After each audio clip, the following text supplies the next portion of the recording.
మొత్తం జరిగిన ఇన్సిడెంట్ దానికి ముందు ఏం చేయాల్సిన ప్లాన్ మేము స్థూలంగా చెప్పినాము. యాక్చువల్స్ అయితే ఓపెన్ చేసి కటింగ్ అయినాక we can come to more concrete finalisation.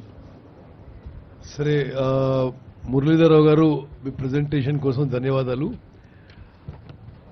As a government I can only say that we are alarmed, we are deeply concern.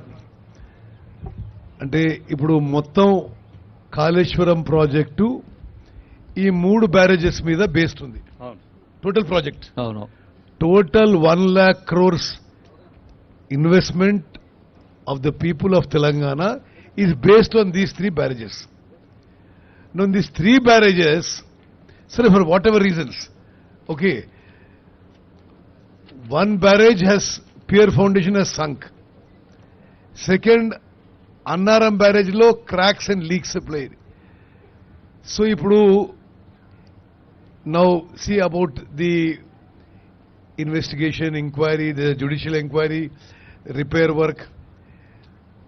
What is of serious concern is, ఇది ఇప్పుడు బ్లాక్ 7 లో discover అయింది, other blocks లో investigation అవుతుంది. మరి ఎక్కువ blocks లో ఇది అట్లనే ఉంటే సరే రీబిల్డింగ్ కాస్ట్ తో సహా ద ప్రాజెక్ట్ బికమ్స్ కంప్లీట్లీ అంటే inoperational or less operational for a period of time. అంటే మీరు ఆ రిపేర్కి పెట్టే ఖర్చుతో అదనంగా మొత్తం ప్రాజెక్ట్ మీద పెట్టిన పెట్టుబడి ఇంట్రెస్ట్ పే చేయాలి, కానీ మనకేమీ చుక్క నీళ్ళు వచ్చే అవకాశం అవపడదు. So we are hoping that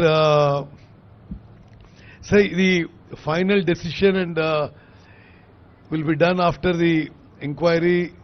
experts committee ఉంటుంది, క్యాబినెట్లో డిస్కస్ అయ్యి జరుగుతుంది. మరి ఇది ఒక డీప్ కన్సర్న్ ఉన్న విషయం నేను మనం చేస్తాను.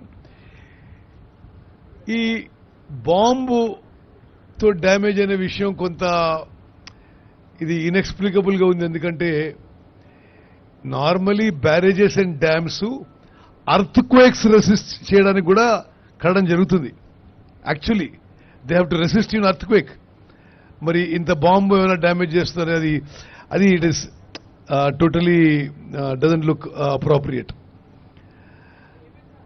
ఇప్పుడు మీకు తెలవడానికి total project cost of Kaleshwaram is approximately 1,27,000 crores as of now. Okay,